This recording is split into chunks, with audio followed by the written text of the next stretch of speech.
We have cut clean channels and we are ready to install the binding and the purfling. I like to use a special binding tape and CA glue, better known as superglue. As mentioned in the previous lesson, I am using a cream-colored ABS plastic for the binding, and for the purfling, I am using a strip made up of black and white fiber laminations. Many manufacturers recommend that you place a file in a vise and run the edge of the binding strip across the file to remove any burrs left over from the manufacturing process. I check out the edge of the strip by eye and run my fingertips over it. Usually the edge is fine and I don't need to touch it with a file, so I don't. The best way to hold the bindings and purfling firmly in place is with tape. The kind of tape you use is important. The tape has to have enough tack to hold under pressure, but not so much that you have trouble removing the tape without doing serious damage to the wood. The tape also has to have a strong backing so that it doesn't tear under pressure. The tape that I use, I get from StewMac. StewMac apparently sources it from a company called the Intertape Polymer Group. I'm not sure what this tape was originally intended for, but it does work great as a binding tape. On their website, StewMac simply calls it binding tape. Let's start with the binding and purfling scheme on the top. I want to start and end in the area that will be concealed by the fretboard tongue. That way, if I have an unsightly gap, it will be covered. I place my first piece of tape on the side of the guitar and let the rest of the tape hang loosely for now. I hold the purfling and binding firmly in place in the channel.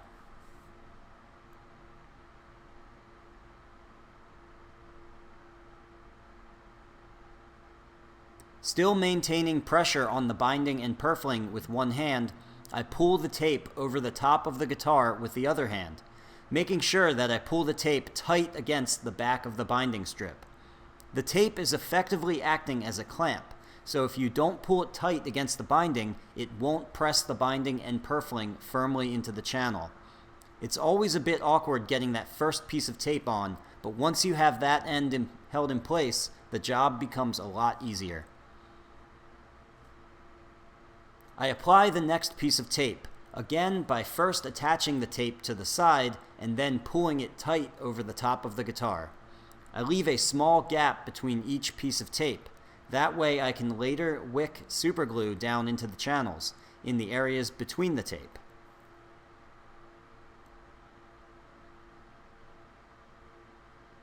Now I continue around the perimeter of the guitar, applying tape in this fashion. Remember in the last lesson, we applied True Oil to the soundboard to prevent tear out from the router bit? Well, the True Oil actually serves multiple purposes. When we wick the superglue down into the channels, the True Oil serves as a layer of sealer to prevent the superglue from staining the softwood of the top. Because as you may recall from previous lessons, superglue stains spruce deeply, so deep that some stains may be impossible to sand out. A third reason why a layer of finish on the top is important is because after the glue sets, we have to remove the binding tape. And even though the binding tape isn't especially prone to tearing out fibers, it still will pull up spruce fibers if you are not careful. That coat of finish, however, makes tape tear out a non-issue. Okay, I'm getting into the waist area now. This is the tightest curve, and the most likely area to get gaps if you are not applying the tape properly. So be extra critical here. The spaces between the tape allow me to see if the binding and purfling are firmly seated against the channel, or if I'm getting gaps.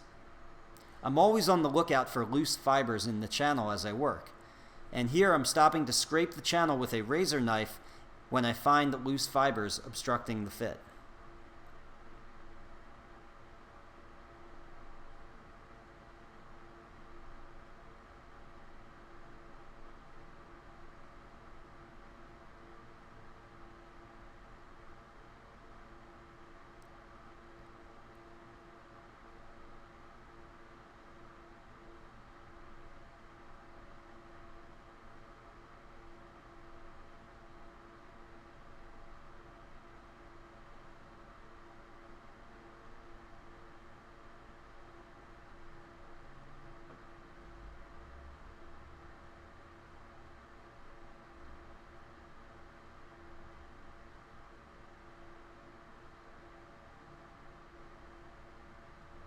As I round the corner on the upper bout, I clip the binding and purfling to fit. I'm not concerned with any gap I may have here because the fretboard tongue will cover it.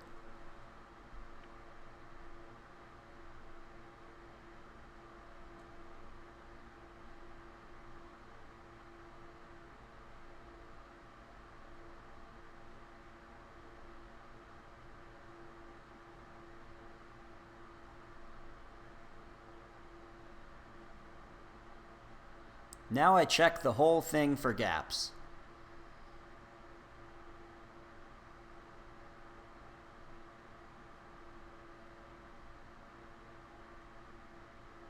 Before we apply the glue, let's tape up the back binding as well. This is a little easier because we don't have to mind the purfling strip. Unlike the top, the joint for the binding on the back will be visible, at least on its narrow face. The heel will cover the wide face of the binding on the sides. For a seamless joint, some builders use the acetone trick. They cut the joint as close as possible, and then after the binding is glued in place, they apply just a drop of acetone to the joint. The acetone melts the binding together for a seamless joint. This, however, does not work on a variety of plastics, including the type of plastic I am using, ABS. This is okay because I don't believe the acetone trick is even all that necessary.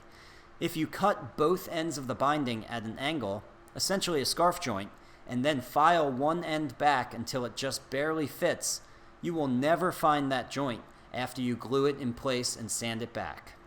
Now just one caveat to this. This may or may not work if you are using other glues. I always use CA to glue in my bindings, and I suspect that the CA glue may in some way contribute to the success of hiding that joint.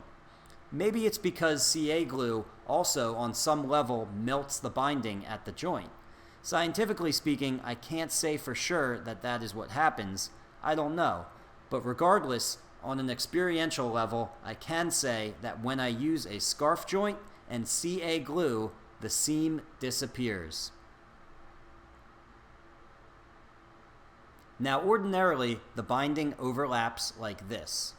I would mark where the binding overlaps, and that's where I would cut the scarf joint. However, in this case, I just barely came up short of overlapping. This means I definitely have a visible gap right there. This is okay though. We can easily fix this. For now, I will just glue it as it is, and we will treat it as a repair later. Now the binding and purfling are held firmly in place with the tape, and if there are no gaps, I am ready for glue. Not just any super glue will work. It must be labeled water thin or super thin. Other super glues are more like a gel, and they are not thin enough to wick into the channels. This is also important. You need to use a whip tip here to dispense the glue. Without it, you will most likely make an ungodly mess of hard super glue all over the back and the soundboard. Trust me, you will not enjoy cleaning up the kind of mess that runaway super glue can create. Definitely wear a respirator and maybe even swimming goggles. I'm not joking about the swimming goggles. When using a lot of CA glue at once, the fumes can irritate your eyes. Regular shop goggles don't seal around the eyes like swimming goggles do. I use a piece of wax paper to protect the rest of the body while I work. I target the joint between the body and the binding very carefully, and only the tiniest drop of glue is necessary. Don't squeeze the bottle. That's how you make a mess. Simply allow gravity to dispense a drop. You can see the glue wick out along the joint when you place a drop. In fact, if I place a drop in one space and I see the glue wick out into the adjacent space, then I skip that space. There's no need to overdo the glue.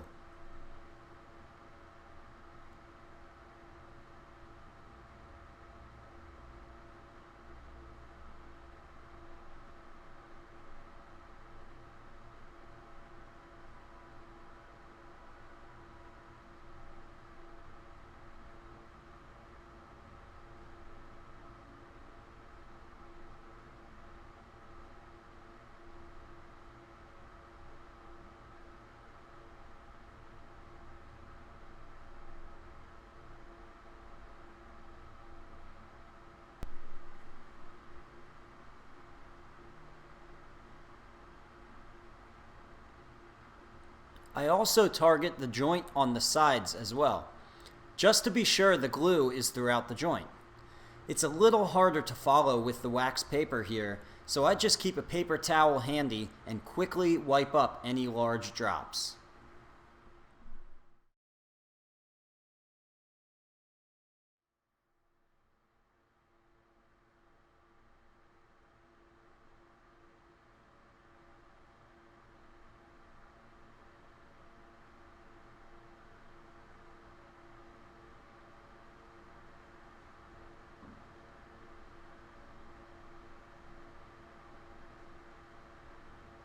On the top, I am extra careful.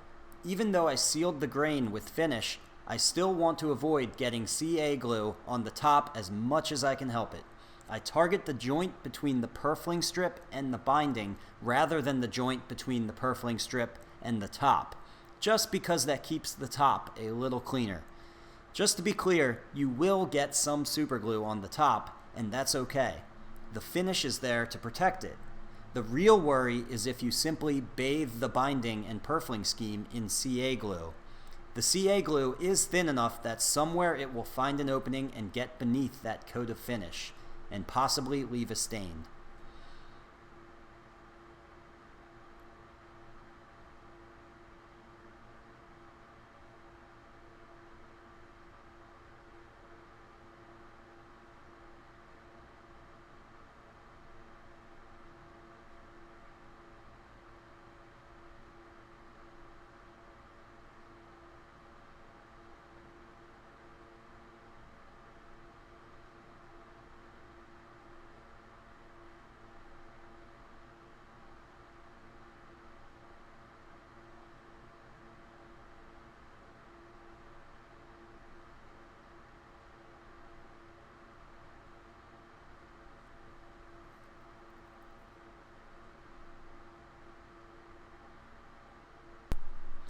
Now I either spray accelerator or simply wait a couple minutes and then remove the tape.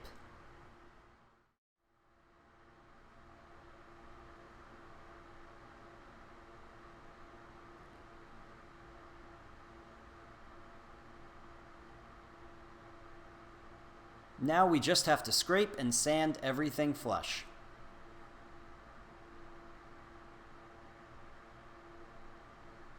I'm going to show you how to make a special scraping tool. I cut off a small section of a dowel and I make a slit partway down the center of the dowel. Then I take a fresh razor blade and run it across my bandsaw table once to give it a good edge and turn it into an effective mini scraper. I wedge the scraper into the dowel.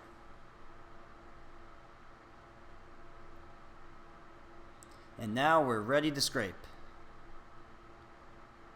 The dowel registers flat against the sides, while the mini scraper takes off wispy black and white shavings.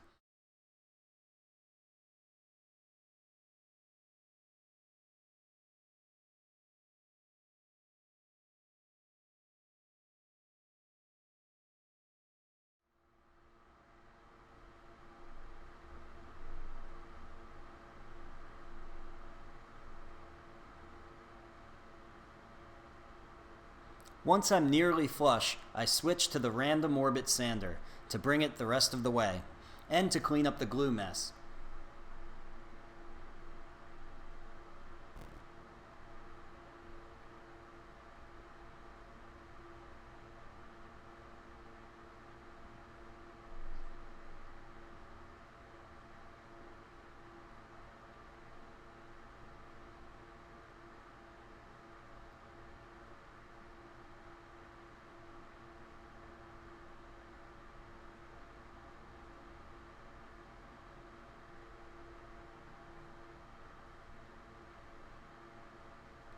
Now I've trimmed back the binding on the back a little bit, but before I trim it perfectly flush, let's stop to fix that gap I left in the binding at the heel. I am using the piece of binding that I cut off earlier to set up the router when we cut the channels. After using a chisel to alter the binding gap into a wedge shape, I then sand a taper into the end of my scrap piece to match that wedge shape. keeping in mind that the binding in this area will only be visible from the top and not from the sides. With the piece firmly wedged in place, I place a drop of water-thin superglue in the joint.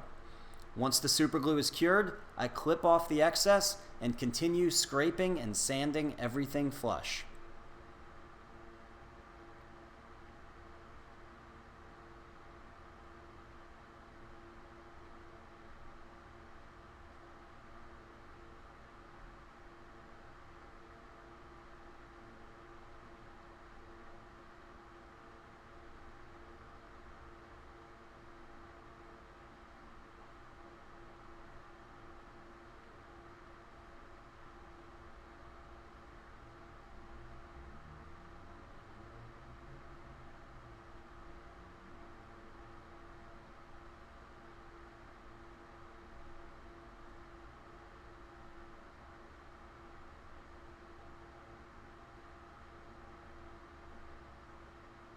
Congratulations! At this point, the body is essentially complete, with the exception of a simple cavity we have to route to accommodate the truss rod extension.